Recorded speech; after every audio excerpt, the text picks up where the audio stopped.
Aleluya. Dios es bueno. Todo el tiempo. Vamos a comenzar declarando. Tomen sus Biblias. Vamos a declarar. Esta es mi Biblia. Es la palabra de Dios para mi vida. Es Dios hablándome a mí. Yo soy todo lo que Él dice que soy. Tengo todo lo que Él dice que tengo. Puedo hacer todo lo que Él dice que puedo hacer. Yo soy la justicia de Dios en Cristo. Soy la luz de este mundo. La sal de la tierra. Real sacerdocio. Real sacerdocio. Nación santa. Pueblo adquirido por Dios. Para anunciar las virtudes de aquel que me llamó de las tinieblas a su luz admirable. De las Soy el Hijo de Dios. tinieblas Soy la a su respuesta de luz Dios santa. a la oración de mucha gente. La creación entera gime esperando mi manifestación gloriosa. La creación entera. En mi Dime, boca está el poder de la vida y de la muerte. esperando mi manifestación gloriosa.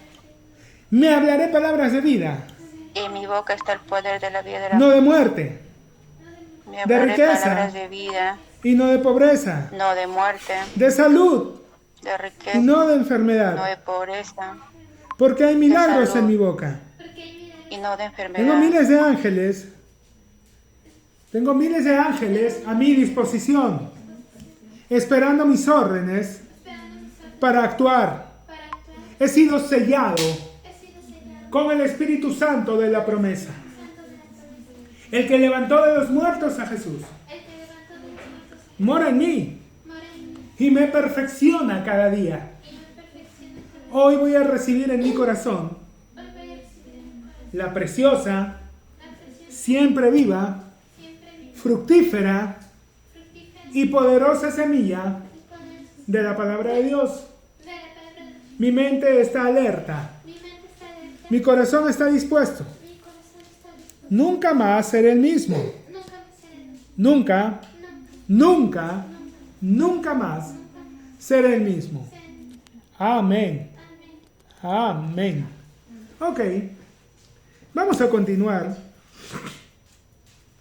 con el estudio que estamos haciendo ya hace varias semanas. Vamos a ir a Romanos capítulo 15. Así que los que somos fuertes debemos soportar las flaquezas de los débiles y no agradarnos a nosotros mismos. Un signo de fortaleza es la paciencia. La gente en Occidente, o por lo menos en Latinoamérica, suelen tener una concepción totalmente errada de lo que es fuerte, ¿no? Y, por ejemplo, cuando hablan del carácter, dicen, no, esa persona tiene carácter fuerte. Y tú observas, ella es una persona explosiva, es una persona descontrolada, y los demás dicen que tiene carácter fuerte. El carácter es el dominio, el control que nosotros tengamos sobre nuestras emociones. O sea, una persona que permite que sus emociones no se manifiesten sin ningún tipo de filtro, no es una persona que tenga carácter fuerte. Todo lo contrario. Es una persona con un carácter débil. Una persona con carácter fuerte en Oriente lo entienden muchísimo mejor. Es una persona que está en pleno control de sus emociones, que no permite que cualquier cosita la altere en ningún extremo.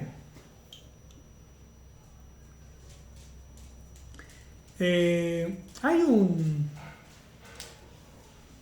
coach, un coach, bueno, es más, un expositor, un conferencista muy conocido llamado Yokoi Kenji, que es mitad japonés, mitad colombiano. Entonces él tiene conocimiento de ambas culturas, ¿no? Él comenta que cuando fue a Japón le dijeron, mira, ese profesor tiene un carácter fuerte. Y él, habiendo crecido una parte de su vida en Latinoamérica, pensaba que se trataba de una persona explosiva, y al contrario, una persona que la veía muy, muy calmada, ¿no? Hasta perfil bajo, se podría decir, muy tranquila, y que por ahí venían algunos y le hablaban, y esta persona siempre mantenía lo mismo y decía, bueno, ¿a qué hora explota, no? ¿En qué momento saca ese carácter fuerte? Después entendió que no, ahí en Oriente están más, tienen un concepto más acertado de qué significa eso. Y que ellos por carácter fuerte entienden a una persona que controla sus emociones.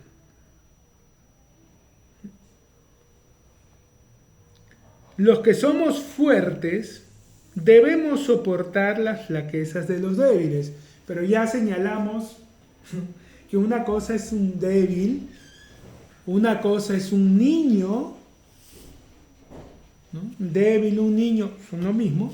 Otra cosa es, como lo mencioné en un primer momento, un enano o un falso hermano, que Pablo los menciona en la epístola a los Gálatas.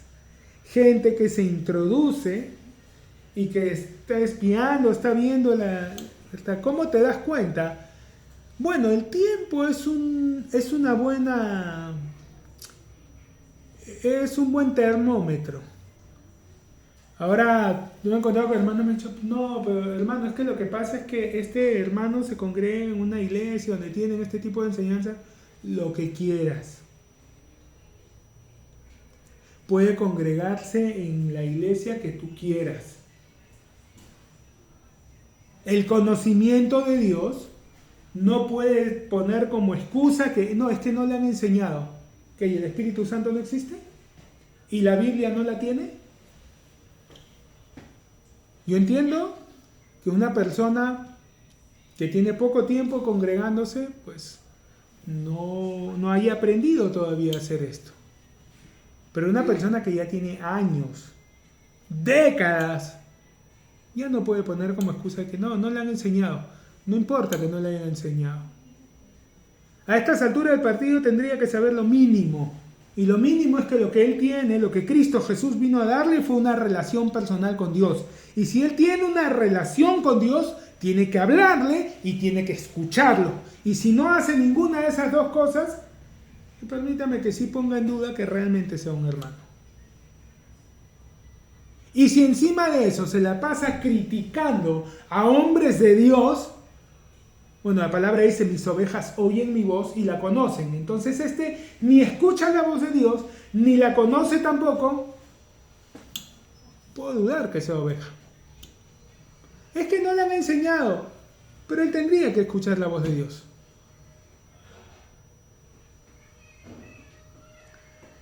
En la primera epístola de Juan dice, y no tenéis necesidad de que nadie os enseñe como la unción misma os enseña y es verdadera. No significa que no necesitamos maestros, pastores, significa de que el Espíritu Santo en nosotros, que fue enviado por Jesús, nos va a enseñar, nos va a llevar a toda verdad. Entonces no me salgan con la jarana de que, ay, es que no le han enseñado. Tiene que saberlo. De nuevo, ¿cómo sabes? El tiempo. El tiempo. ¿Cuánto tiempo tiene en Cristo? Meses, 1 año, 2 años, 3 años. Bueno, bien, hasta 5 les doy para ser niño. En lo natural, ¿no? Un niño es un niño. Ay, hermano, pero entonces 10 años todavía sigue siendo un niño. Bueno, en el judaísmo a los 13 años ya eres adulto. Así que si quieren verlo así, hasta los 13 años puede seguir siendo niño. Pero si después de 13 años en Cristo sigue con... Voy a decirlo directamente, sigue con estupideces, ya se puede cuestionar que realmente sea niño, sea débil. Yo me inclinaría más por falso hermano. Así que los que somos fuertes debemos soportar las flaquezas de los débiles y no agradarnos a nosotros mismos. Cada uno de nosotros agrade a su prójimo en lo que es bueno para edificación. Pero está clarísimo. O sea, no se trata de que yo deje de comer carne, espiritualmente hablando, porque, ay, es que mi hermano no está listo, entonces pobrecito. No, cada uno de nosotros agrade al otro en lo que es bueno para edificación. Sí, no le voy a poner tropiezo, no voy a... O sea, mi libertad no va a ser excusa para que... Pero de nuevo, si es un niño, si es un débil, si es un enano, que se vaya a fundir. Si es un falso hermano, no hay por qué. Porque ni aun Cristo se agradó a sí mismo. Ahora, ojo, me van a salir con, pero hermano, Jesús no lo hacía así. Ya, les voy a contar una cosa de Jesús, ¿ya? Está en la palabra, pero muchos no se enteran porque no la leen. De nuevo, comentábamos que la Tanaj, que nosotros lo conocemos como el Antiguo Testamento, es la Biblia que los judíos tienen, ¿ok? La Tanaj, el Antiguo Testamento, ellos lo dividen en 3 secciones. HaTorah, la ley, los salmos y los profetas. Recuerdan que Jesús hablaba de esa forma. Tiene que cumplirse todo lo que está escrito de mí en la ley, todo lo que está escrito en los salmos, todo lo que está escrito en los profetas. ¿Por qué lo decía de esta forma? Porque ellos dividen de esa manera la escritura. La ley, los salmos, los profetas. La ley, los 5 primeros libros. Los profetas, todos los libros proféticos, los profetas mayores y menores. Los libros de profetas mayores son 5. Isaías, Jeremías, Lamentaciones, Ezequiel, Daniel. Los profetas menores son 12. Tarea, ¿ya? Abrimos. Los salmos incluían dentro de ellos el libro de Salmos, los de Proverbios, Eclesiastés, Salmos, Proverbios, Eclesiastés, los libros históricos, las crónicas, los reyes, los libros de Samuel, los libros de jueces, todo, el de Josué, todo eso estaba incluido dentro del paquete que ellos conocen como los Salmos, dentro de la agrupación que ellos conocen como los Salmos. Ahora recordemos un detalle, no eran libros, eran pergaminos. En ese entonces no había un libro así con páginas, los tenían agrupados en pergaminos. Todo se hacía como manuscrito. Vamos a aprovechar para ir dando algunos datos, ¿ya? Todo se transcribía, por eso es que en ese tiempo habían unos llamados escribas. ¿A qué se dedicaban los escribas? A transcribir, sobre todo el caso de las escrituras, en rollos, en pergaminos.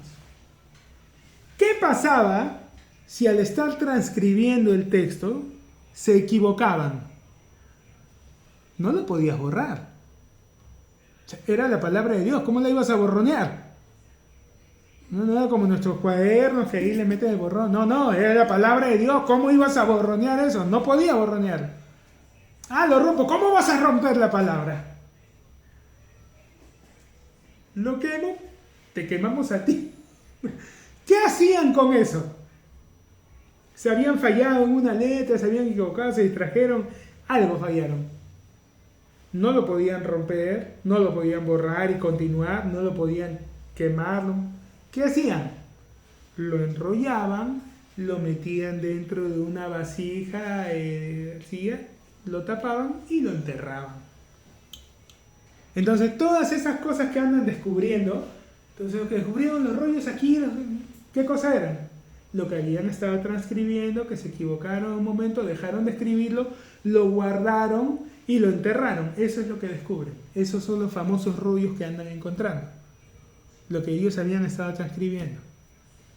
Porque los que estaban buenos, los que quedaban bien, pues no los iban a enterrar. Eso lo llevaban a la sinagoga, los tenían allí para poder leerlos, todo. Los que enterraban eran los que habían fallado al transcribir. Pero así como podían haber unos que fallaban en las primeras líneas, habían otros que ya estaban por terminar y ahí se equivocaban y, caballero, tenían que agarrar, enrollarlo, guardarlo y volver a empezar. Pero todos esos que han descubierto, que van descubriendo últimamente, ahora, allí pasaba algo similar que pasa aquí. Normalmente esas cosas se deterioran, se pudren. Recuerden que esto estaba hecho de plantas. Los papiros están hechos de una planta llamada papiro. Las plantas se deterioran con la humedad. Pero, oh maravilla, esas zonas donde se han conservado son desiertos. No hay humedad. ¿Por qué digo que hay algo similar aquí? Porque, por ejemplo, aquí en Perú se han conservado muchos tejidos. Vas a otros lugares del mundo y con menos tiempo no se conservan los tejidos. Son más recientes, tienen menos antigüedad. Acá tenemos tejidos de los paracas que tienen 2000 años, 2500, de otras culturas que tienen 3000 años de antigüedad. Se encuentran tejidos, se encuentran telas. ¿Por qué? Porque nuestra linda costa es un desierto. Y aunque en Lima hay humedad, por eso en Lima no se encuentran tantos tejidos, ¿no? En Ica, que es donde está Paracas, donde están todos esos, es seco. Entonces, ahí sí se han conservado excelente. Los tejidos que también vienen de plantas. O sea, el clima seco, árido, permite que se conserven esas cosas.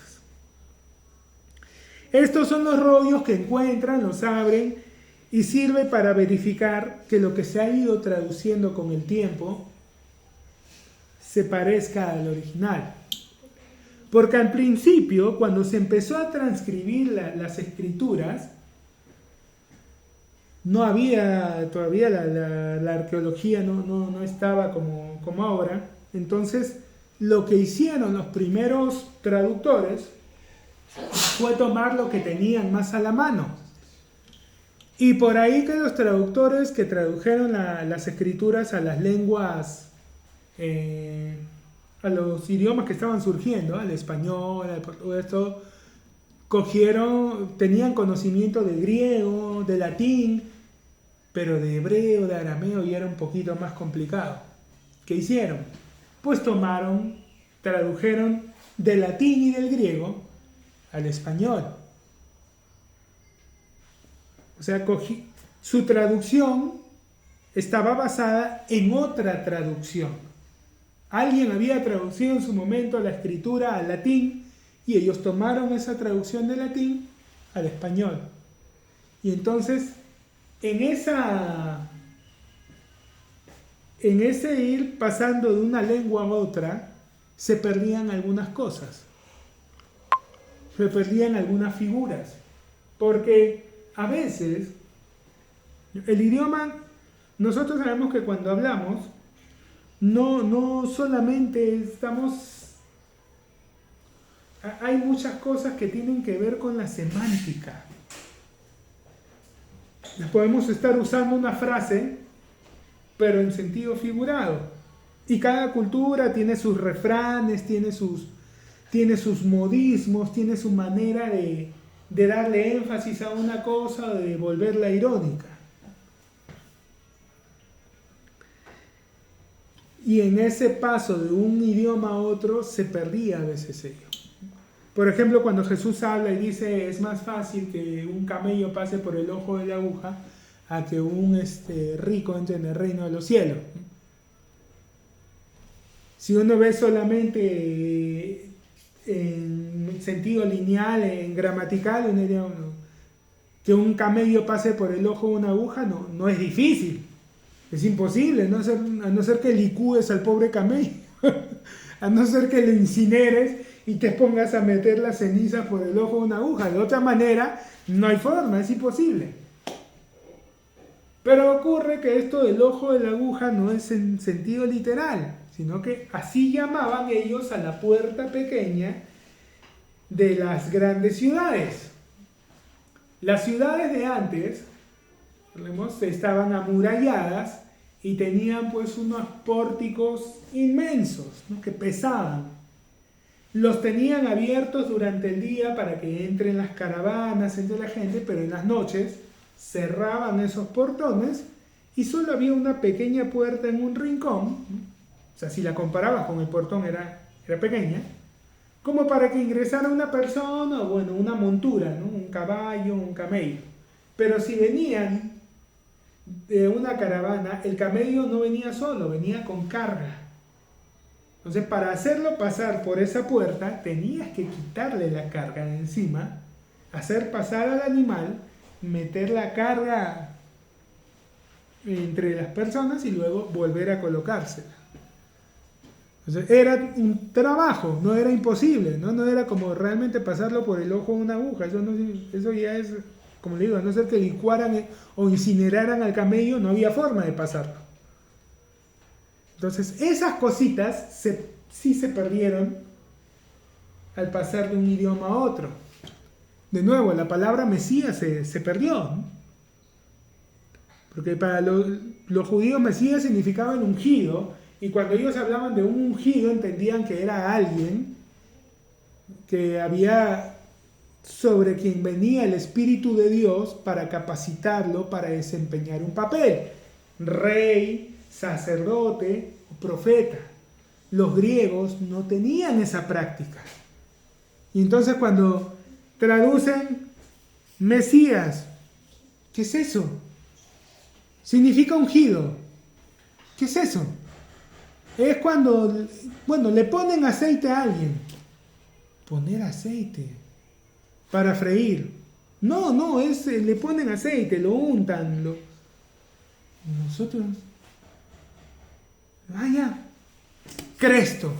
Ellos agarraban sus escudos de cuero y les untaban grasa. Nosotros hacemos lo mismo con los zapatos, les echamos grasa, les echamos betún para conservar el cuero, para que el cuero no se cuartee, no se deteriore. Ellos hacían eso con sus escudos y a esa acción le llamaban cresto. Entonces decían, ellos mojan algo con aceite. Seguro será como nosotros lo hacemos con grasa, ellos lo harán con aceite. Entonces, Mesías, Mashiach, Cristo. Pero se perdió todo el sentido. No era la acción de mojar algo para protegerlo. Ese aceite simbolizaba el Espíritu Santo que estaba sobre la persona. Pero como en su cultura no practicaban eso, se perdía. Y así muchas cosas. Muchas figuras, muchos temas culturales se perdían al pasar de un idioma a otro. Bueno. Estaba la Tanaj y Jesús cumplió toda la ley. Los 613 mitzvah, los 613 mandamientos que Dios le dio a Israel, porque ellos le dijeron, no, todo lo que Dios nos diga, nosotros somos capaces de hacerlo. ¿Así? Bueno. Conságrese cada uno, ¿no? Hay uno entre 3 días, voy a venir a la montaña. Nadie se acerca a la montaña, el que toca la montaña muere, sea persona, sea animal, muere. Cambia totalmente el lenguaje. Ellos pidieron eso. Eso se les dio. Pero después les comenté, los líderes, algunos sacerdotes, y empezaron a interpretar esos 613 mitzvah. Y los terminaron convirtiendo en cerca de 2000. Y a ese libro, con las interpretaciones y nuevos mandamientos, para poder cumplir esos mandamientos, lo llamaron el Talmud. Y Jesús sí quebrantaba cada que podía los mandamientos del Talmud. Recuerdan que en una ocasión vienen y le llaman la atención y le dicen, ¿por qué tus discípulos no se lavan las manos? No es que los discípulos fueran unos puercos y andaran allí, no, sino que ellos tenían una forma de lavarse las manos por esos mandamientos que venían de sus ancianos, por esas tradiciones de hombres. Ellos las habían puesto al mismo nivel que la palabra de Dios. Algo que desgraciadamente hasta el día de hoy sigue pasando. Gente que me sale con la cantaleta de la sana doctrina. Hermano, está la palabra y de ahí todo lo demás es relativo.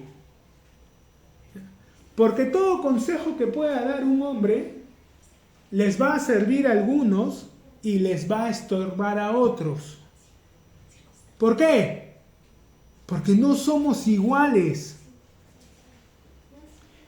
Porque somos parte del cuerpo de Cristo y el cuerpo de Cristo, como un cuerpo, hay diferencias entre cada miembro, entre cada tejido, entre cada órgano, porque depende de qué posición ocupes en el cuerpo, van a ser las características que tengas. Tú no puedes pretender que todas las personas sean iguales porque ya no es un cuerpo. Si todas las células del cuerpo fueran iguales, eso no es un cuerpo, eso es un tumor. Tienen que ser diferentes. El hueso no es igual al músculo. El ojo no es igual a la mano. Los consejos que pueda dar un hombre de Dios, por más bien intencionado que sea, por mucho amor que tenga en su corazón, los consejos que él les pueda dar, de acuerdo a su experiencia, de acuerdo a sus vivencias con Dios, le servirán seguramente a muchas personas, pero a otros no le van a servir. Ojo, estamos hablando de consejos. La palabra es absoluta y es igual de beneficiosa para todos. Pero los consejos o las interpretaciones que los hombres de Dios puedan hacer, esos son relativos. Esos les pueden servir a algunos, no necesariamente a todos. Les pueden servir y de mucho, y van a bendecir mucho la vida de personas similares a ese hombre, que estén pasando por experiencias similares a las que él haya pasado, que hayan tenido un marco de crianza parecido. Entonces que el Padre me hizo entender a mí y a muchos otros maestros que conviene más hablar de lo que la palabra dice que de las experiencias que uno puede haber tenido. Pero si yo me pongo a hablar de las experiencias que he tenido en Dios, claro, puedo bendecir a algunos. Pero si me pongo a enseñar la palabra, van a ser bendecidos todos.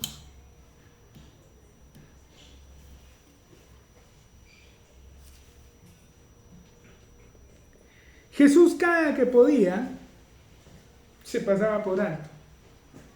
¿Por qué tus discípulos, por qué no haces como las enseñanzas de los ancianos? Y lo hacía adrede. Lo quebrantaba adrede.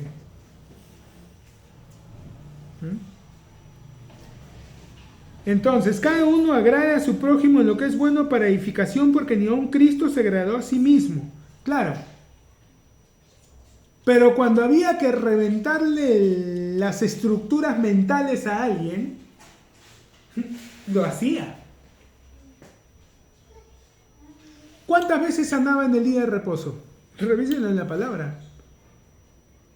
¿Y por qué lo hacía? Incluso alguna vez les preguntaba, estaban ahí todos los fariseos, todos los escribas, y le decía, dígame, ¿es lícito sanar en el día de reposo? Se quedaban callados. Y como no le decía nada, sanaba a la gente. ¿Por qué? Porque el mandamiento lo que decía era que no se hicieran trabajos ese día. O sea, que uno no buscara lucrar. Pero él les decía, hipócritas, ¿quién de ustedes, si su asno o su buey cae en un hoyo, no lo saca? Porque es día de reposo, no lo van a dejar ahí. ¿O quién no le da de comer?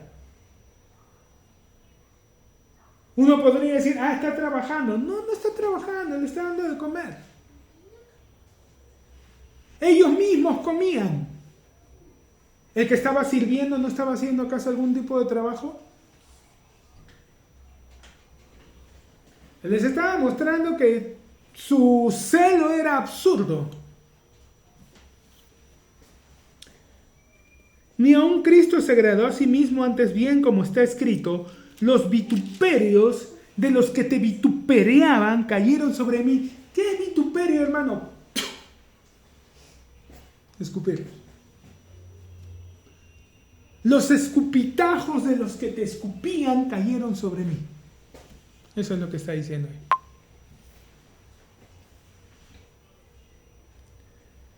Porque las cosas que se escribieron antes, para nuestra enseñanza se escribieron, a fin de que por la paciencia y la consolación de las Escrituras tengamos esperanza. Es importante tener esperanza. Hay algunas enseñanzas de que el pastor Joel Osteen lo critica mucho. No, yo he escuchado a muchos hermanos decir, no, estos hermanos solamente están animando a las personas, están motivándolos. Claro que sí, porque no puedes tener fe, no puede haber fe si primero no hay esperanza. Porque la fe es la certeza de lo que se espera. Entonces, si no esperas algo, no hay fe.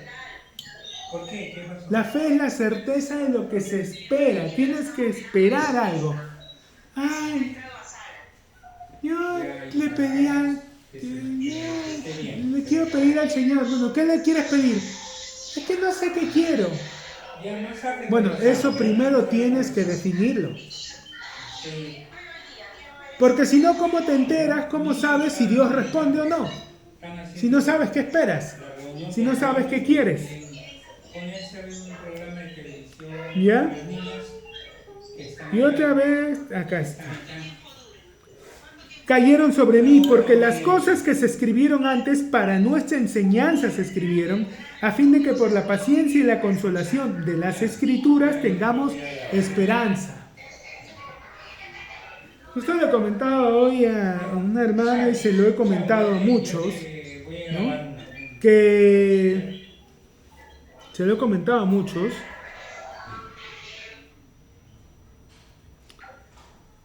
Que si uno está escuchando la voz de Dios genera fe. La palabra de Dios va a generar fe. ¿Por qué? Porque la fe es por el oír y el oír por la palabra de Dios. No dice que la fe viene, dice que la fe es. O sea, cada palabra de Dios tiene esa capacidad. Es una semilla. ¿Recuerdan en la parábola del sembrador? Jesús mismo lo mostró así. La semilla es la palabra de Dios. Bueno, esa semilla lo que produce es fe. ¿Cómo sé si es Dios quien me está hablando o no? Después de oír esto, tengo más convicción, tengo más certeza, creo más.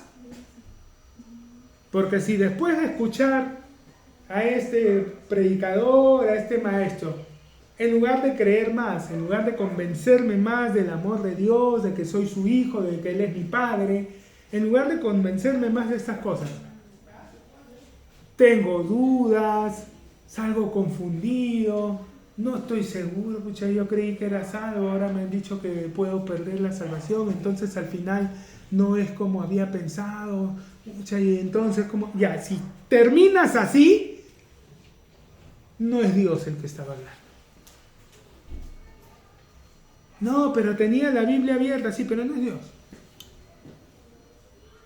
Pero si leyó esto, claro, la que usaba siempre el pastor César Campos, ¿no? Es que hay gente que saca un texto de contexto y lo vuelve un pretexto. Es que hay versículos que pueden parecer que están diciendo algo si no los ves dentro del contexto. Cuando los ves dentro del contexto y entiendes las expresiones culturales que ellos tienen, te das cuenta de que Dios no se contradice. Hay textos en la Escritura, yo sé que parecen... Porque si pecáramos voluntariamente ya no hay más sacrificios por los pecados, sino una horrenda expectación y no se queda... O sea que si peco ya fui. Entonces la gente, pero ahí dice hermano, ya, pero lee todo. No lea solo esa partecita, lee desde antes, lee qué está hablando, lee cómo está hablando y qué sigue hablando después de eso. Porque si tú quieres entenderle que ese versículo lo que dice es que si tú pecas voluntariamente, o sea, pierdes tu salvación, ojo, si lo vas a entender así, ten en cuenta una cosita, no solo dice que la pierdas, si lo vas a entender así, dice que después de perderla no hay forma de que la recuperes. O sea, si quieres entenderlo de esa manera, si lo estás interpretando así, esa es la conclusión lógica. Te dice que la pierdes y que no hay forma que la recuperes. ¿Y realmente es así? Porque ninguna denominación, y esto sí, todas están de acuerdo, te enseña eso. Todas te dicen de que si tú pecas, puedes arrepentirte y ponerte cuentas con Dios. Pero si tú quieres interpretar que ese versículo está diciendo lo que piensas, lo que ese versículo entonces te diría es eso. Una vez que pecaste ya fuiste, y entonces, ¿para qué se van a arrepentir? Vayan a pecar con todo, nomás igual se van a ir al infierno. O sea, pensá, ¿no? Es una conclusión absurda. Entonces, no se está interpretando bien. Hay algo que no cuadra. Exacto, si no cuadra, hay que verlo detenidamente.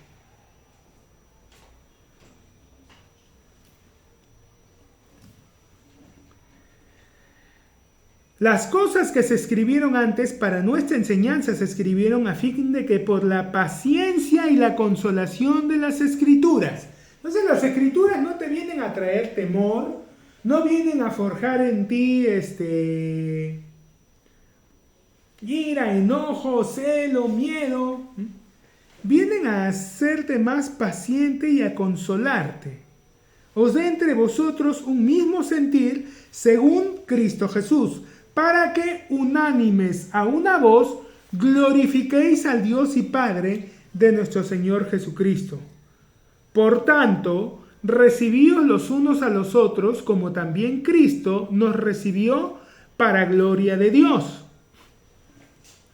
Pues os digo que Cristo Jesús vino a ser siervo de la circuncisión para mostrar la verdad de Dios, para confirmar las promesas hechas a los padres y para que los gentiles glorifiquen a Dios por su misericordia. A ver, algo que las personas a veces no entienden. Mientras Jesús estuvo en la tierra, Él vivió bajo la dispensación de la ley. Él vino a cumplir la ley. Entonces, dispensacionalmente, o para que lo veas de otra forma, testamentariamente, históricamente, los evangelios tendríamos que ubicarlos todavía como parte del Antiguo Testamento. Porque Jesús anduvo en la tierra todavía bajo el gobierno de la ley. Pero cuando Él resucita, empieza la dispensación, el tiempo, el gobierno de la gracia. ¿Dónde empezaría entonces el Nuevo Testamento? dispensacionalmente hablando, donde ya empieza desde Hechos.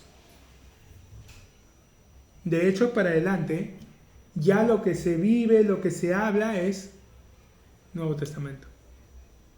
Conversaba con alguien y hay ciertas palabritas que desaparecen, que se mencionaban antes y que luego ya no.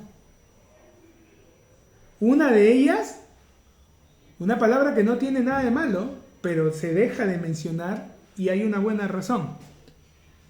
No la encuentras en ninguna epístola y esa es la palabra discípulo. Ya no aparece. No se dice que Pablo iba y hacía discípulos y hacía más discípulos acá. Ya no se utiliza la palabra discípulo. Lo que ya hablamos la vez pasada. Un discípulo es un alumno y un alumno es alguien que está camino a convertirse en algo, pero la misma palabra te indica de que puede que sí, puede que no. Que tú hayas ingresado en la universidad no te convierte automáticamente en un profesional. Hay un montón que ingresan, pero no terminan. Y eso es así. Empiezan 100, 50, no terminan ni 100 ni 50, terminan 20, terminan 10. Porque en el camino algunos tienen complicaciones, los problemas, se vuelve pesado. Varias cosas van pasando. Entonces, ser un discípulo es alguien que tiene la expectativa de alcanzar algo, pero nada más. Ya no se utilizan las epístolas porque no es nuestro caso. Porque como ya está la dispensación de la gracia, nosotros no estamos caminos a convertirnos, ya somos hijos de Dios. Y lo que hacemos ahora como hijos de Dios es crecer en Él, en el conocimiento de Él, para poder disfrutar y usar las cosas que Él nos dio, los beneficios que tenemos. Pero por más que nos equivoquemos y nos tropecemos y fallemos, no dejamos de ser hijos. Allí entra la parábola del hijo pródigo, ¿no? Se fue, vivió perdidamente, cayó hasta el fondo, estaba a punto de convertirse en lo más abominable que un judío conocía. Estaba de sirviente de cerdos y quería comer lo mismo que los cerdos. Por convertirse en un cerdo él. Y reacciona. Y cuando llega a casa, pide ser siervo, pero es recibido como hijo. Se le coloca anillo, se le coloca el vestido, se le coloca calzado. Por eso en las epístolas ya no aparece la palabra discípulo.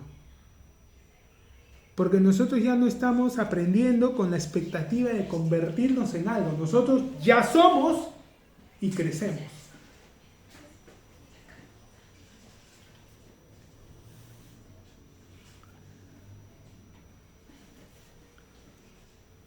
Por tanto, recibíos los unos a los otros como también Cristo nos recibió para gloria de Dios.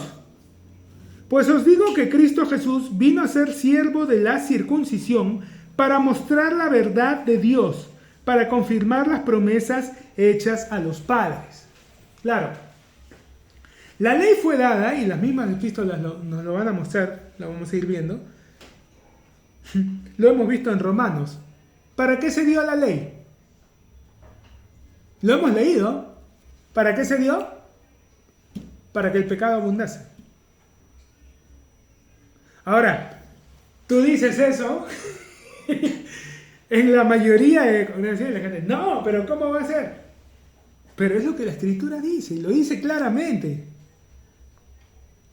La ley se dio para que el pecado abundase, más cuando el pecado abundó, sobreabundó la gracia. La ley fue el maestro, y la materia que este maestro nos iba a enseñar es que somos pecadores y necesitamos ser salvados. La ley vino a enseñarnos eso. Mira, estás perdido, no te puedes salvar. No, pero es que yo creo que Dios va a poner en una balanza mis buenas obras con mis malas obras. Y si al final mis buenas obras pesan, entonces Él me va a dejar entrar porque yo mala persona no soy. Eso lo dices tú. Evaluando según tus estándares.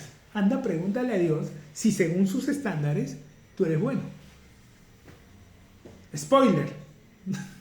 No lo eres. No hay justo ni a un uno. No hay quien haga lo bueno. No hay quien entienda. Todos se desviaron. A unas se hicieron inútiles. No eres bueno. Crees que sí, porque estás evaluando según tus estándares, tu perspectiva. Pero míralo según el estándar de Dios, no eres bueno. Jesús le dijo a la gente, si vosotros... Ahora claro, es que se refiere a la gente malvada y perversa. No. Si vosotros siendo malos, ¿quién de ustedes?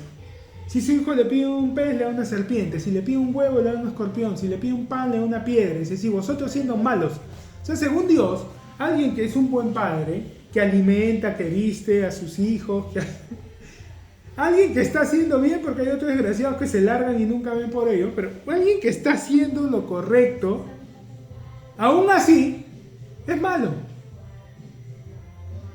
Si vosotros siendo malos sabéis las buenas dádivas a vuestros hijos, ¿y por qué sería malo? Oísteis que fue dicho, no matarás. Mas yo os digo, cualquiera que se enoja contra su hermano, o sea, no es que fuiste y le rompiste la cara, no es que le soltaste la flor de la canela derramando lisura, nada de eso, ¿ya? No es nada de eso. Simplemente te enojaste, simplemente ya está. Hermano, pero eso es injusto. No, según los estándares de Dios, no es injusto.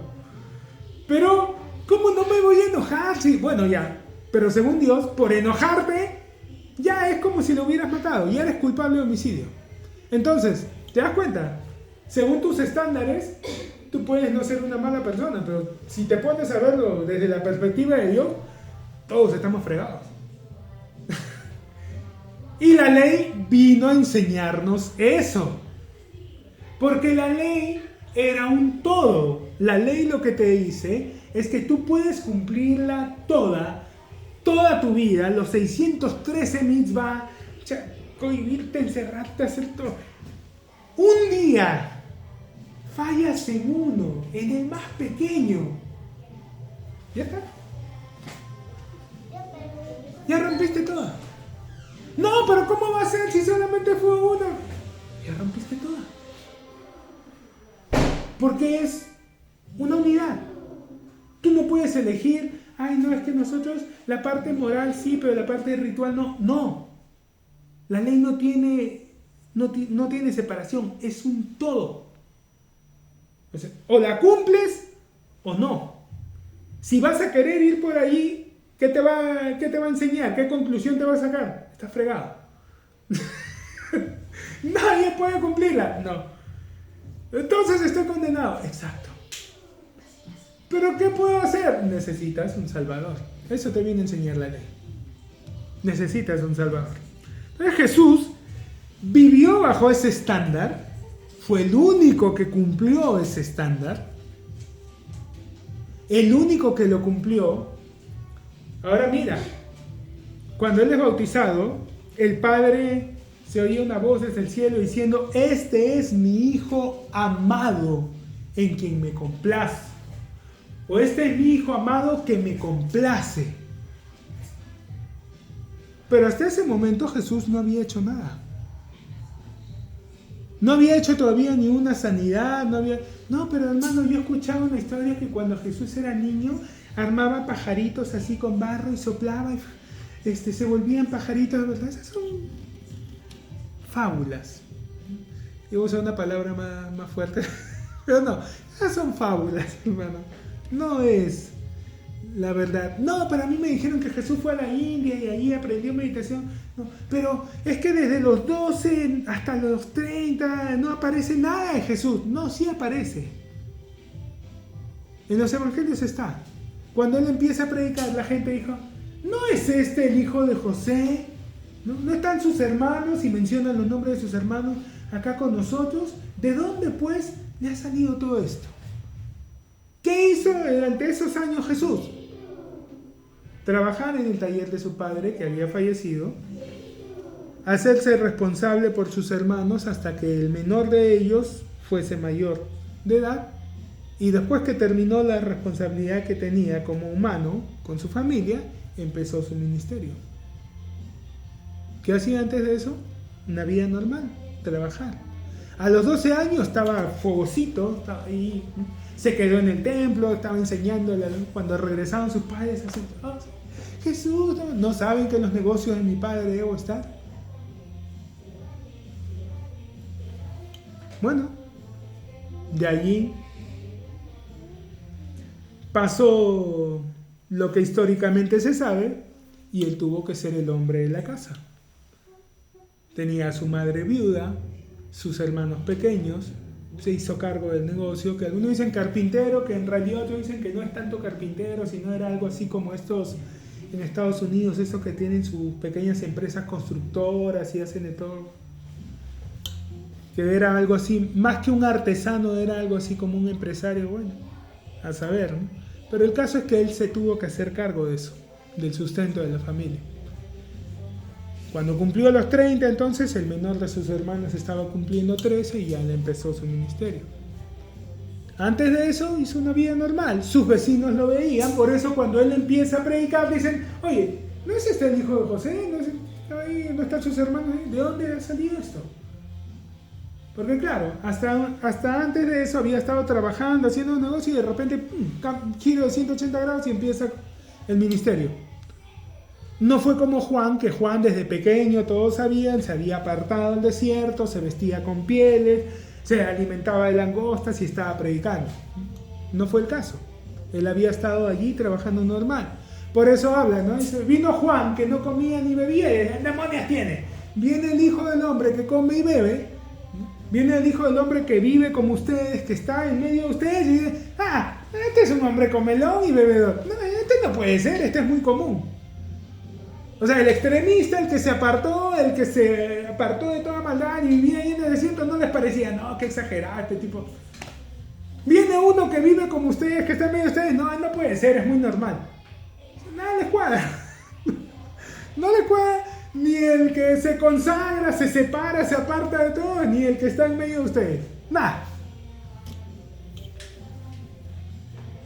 Cristo Jesús vino a ser siervo de la circuncisión, vino a vivir bajo la ley, vino a cumplir los estándares de la ley para mostrar la verdad de Dios, para confirmar las promesas hechas a los padres, a su papá y a su Abraham, Isaac, Jacob, a los patriarcas.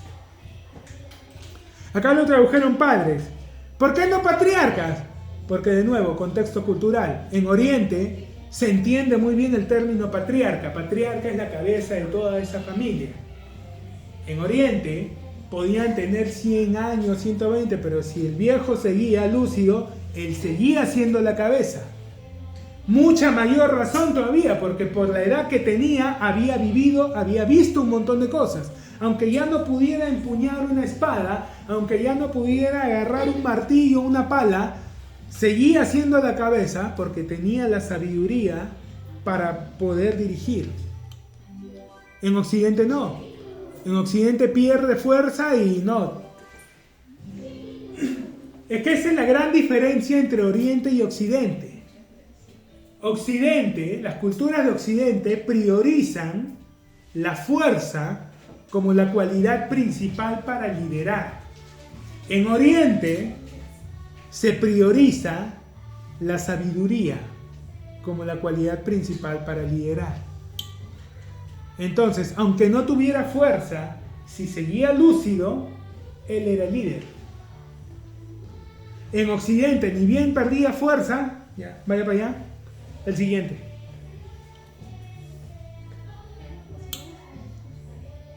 ¿Qué tal les fue? Bueno, mira históricamente cuántas culturas, cuántos imperios surgían y caían en Occidente y cuántos imperios han surgido y cuánto han durado en Oriente. ¿Cuánto han durado los chinos?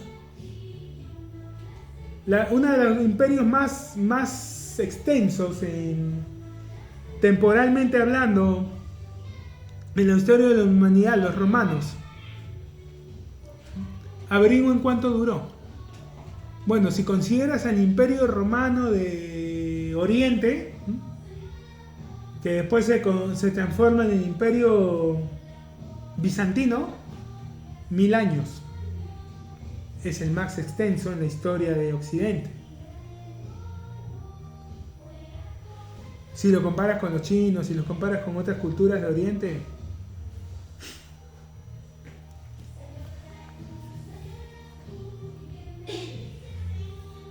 Jesús vivió conforme a la ley, vivió bajo la ley, vino a ser siervo de la circuncisión, la ley.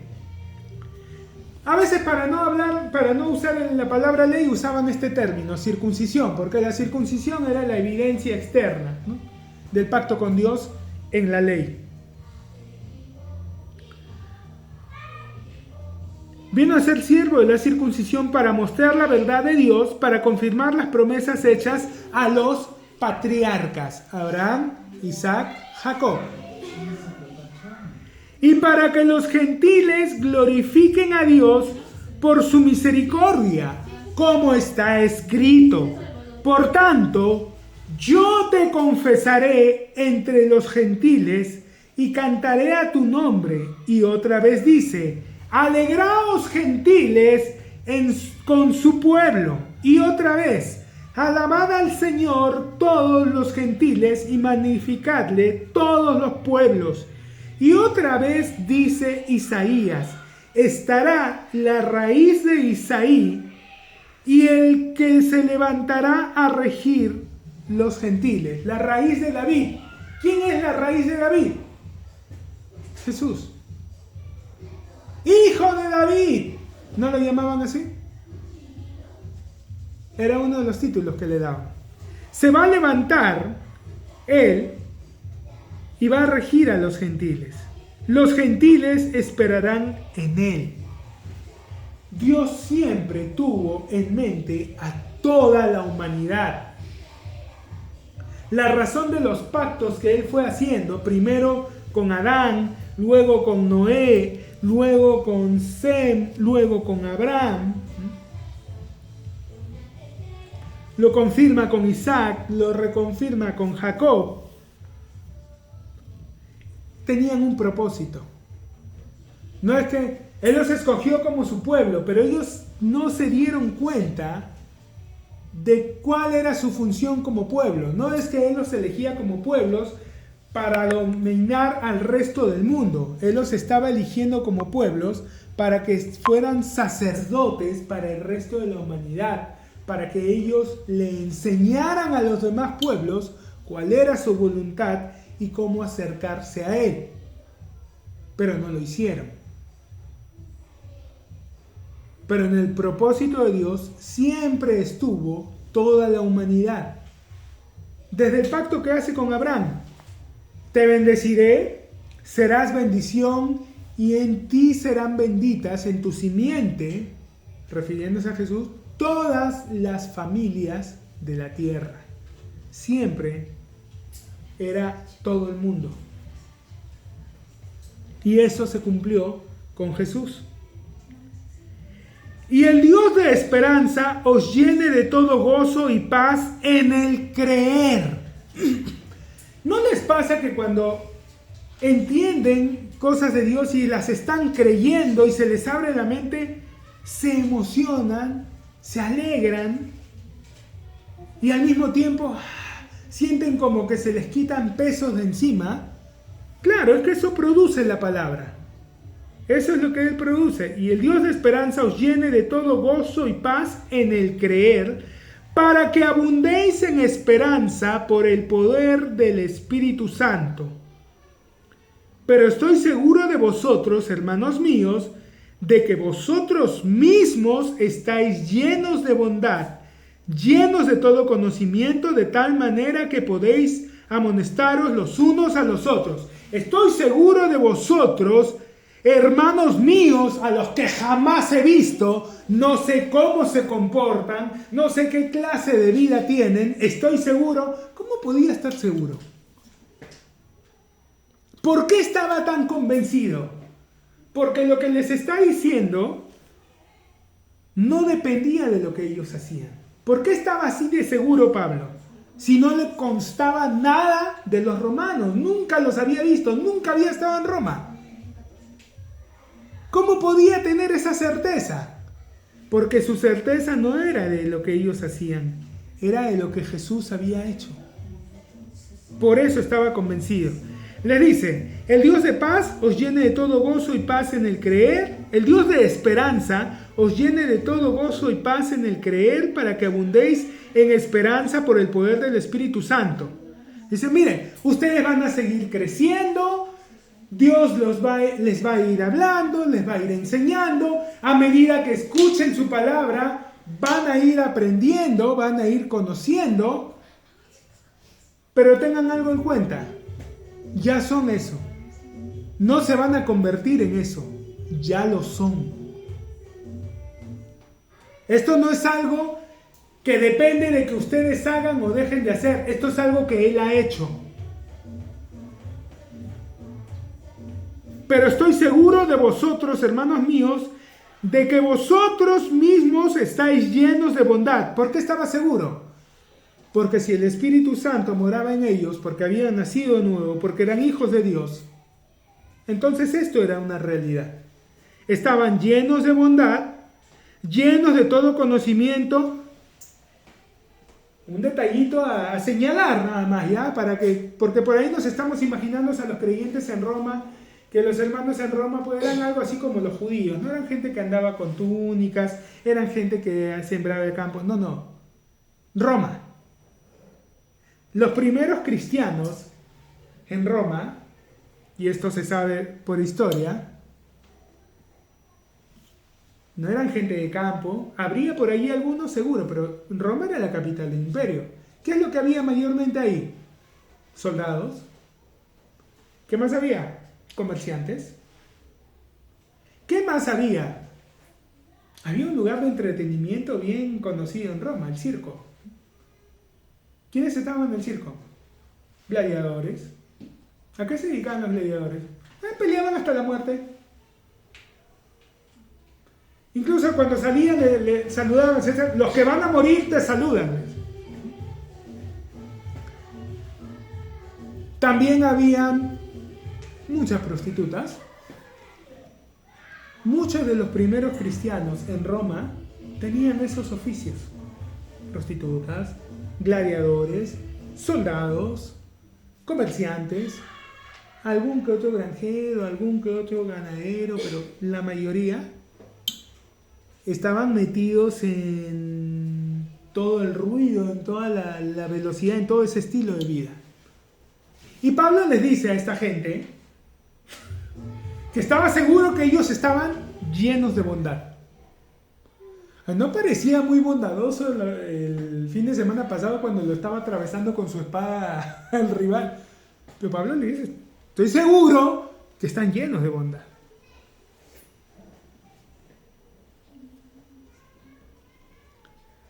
Pero estoy seguro de vosotros, hermanos míos, de que vosotros mismos estáis llenos de bondad, llenos de todo conocimiento, de tal manera que podéis amonestaros unos a otros. Mas os he escrito, hermanos, en parte con atrevimiento, como para haceros recordar, por la gracia que de Dios me es dada, para ser ministro de Jesucristo a los gentiles, ministrando el evangelio de Dios, para que los gentiles les sean ofrenda agradable, santificada por el Espíritu Santo. Tengo pues de qué gloriarme en Cristo Jesús en lo que a Dios se refiere, porque no osaría hablar sino de lo que Cristo ha hecho por medio de mí, para la obediencia de los gentiles con palabra y con las obras. No era solo palabra. Pablo no solamente le decía a Dios es bueno, si había algún enfermo, pues se oraba y se era sanado para mostrar que Dios era bueno. con potencia de señales y prodigios, en el poder del Espíritu de Dios, de manera que desde Jerusalén y por los alrededores hasta Ilírico, todo lo he llenado del Evangelio de Cristo. Y de esta manera me esforcé a predicar el Evangelio, no donde Cristo ya hubiese sido nombrado, para no edificar sobre el fundamento ajeno, sino, como está escrito, aquellos a quienes nunca les fue anunciado acerca de él, verán. Y los que nunca han oído de él, entenderán. Por hoy vamos a dejarlo ahí. Continuamos la próxima semana.